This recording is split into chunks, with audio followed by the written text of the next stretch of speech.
Patrick McNeil joined now at the intermission by second-year Q forward and first-year Eagle Jack Campbell. Jack, what are your thoughts on the season thus far for yourself and for the Eagles? It's been great so far. I'm glad to be in Cape, and all the guys are good on this team and the staff, and we've been playing pretty good lately, so hopefully this weekend we can get another few wins. We've talked a lot on the broadcast about the 902 division, as it were, with the Eagles, Mooseheads, and Islanders getting to play each other a lot. I feel like you're comfortable in the physical side of the game. How do you feel you adapt to this type of environment with the same teams playing each other a lot?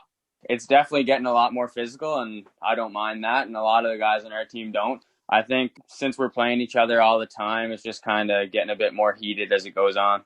You end up coming over in a trade from the Drummondville Voltigeur. What was your reaction to finding out that you were going to be coming back to the Maritimes?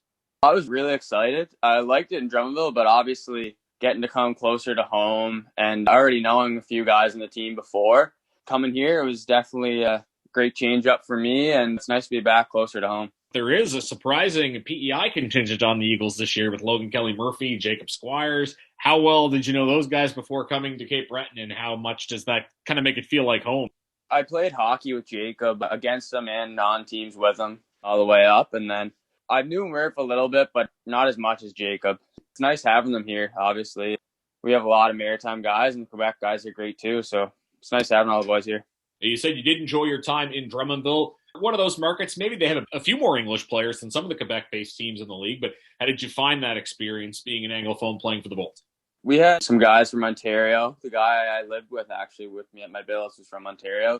There's lots of English guys there, and all the guys there were good to speak English to us because I didn't know French at all. So they were always good to include us in conversations and stuff like that. Being from PEI, you also got to represent PEI at the Canada Games, which is special because it only comes every 4 years. Not everybody gets the chance to do it. How much did that mean to carry the provincial flag on the national level? It was an awesome experience, actually. The hockey was awesome, getting to see all those good players from like Ontario and Quebec and all that. It was good to see them. And then on the other side, just the experience, it was good to get out to another part of Canada and meet a bunch of new people on all the other teams. So it was a real good experience.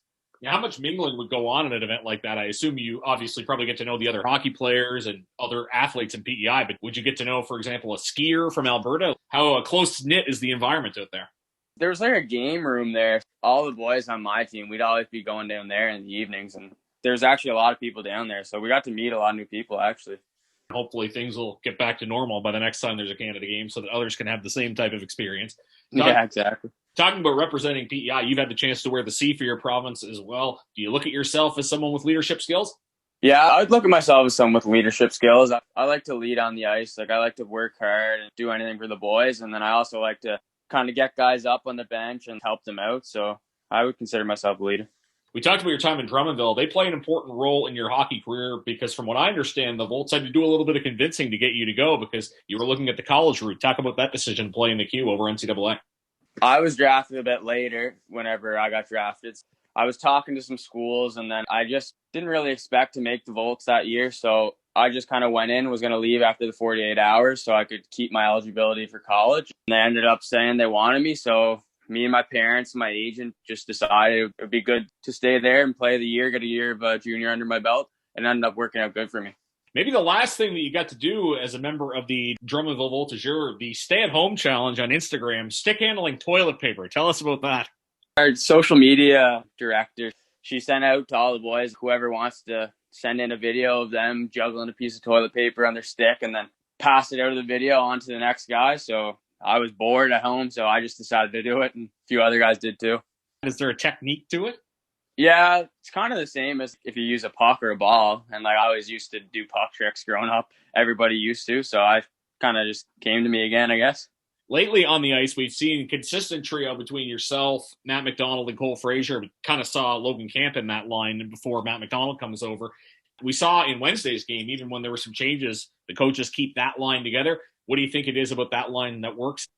I think we're a good energy line. We're all pretty fast. We like to get in on the forecheck and finish our hits and get in the other team's head, and then it ends up working out for us when we get chances. We clicked from the start. Me and Frage played together the first half, and then Mac comes in, and he's a good guy to play with too. So I think we just bring a lot of energy on the ice and get things going. Finally, if somebody hadn't seen Jack Campbell play before, how would you describe your style of play?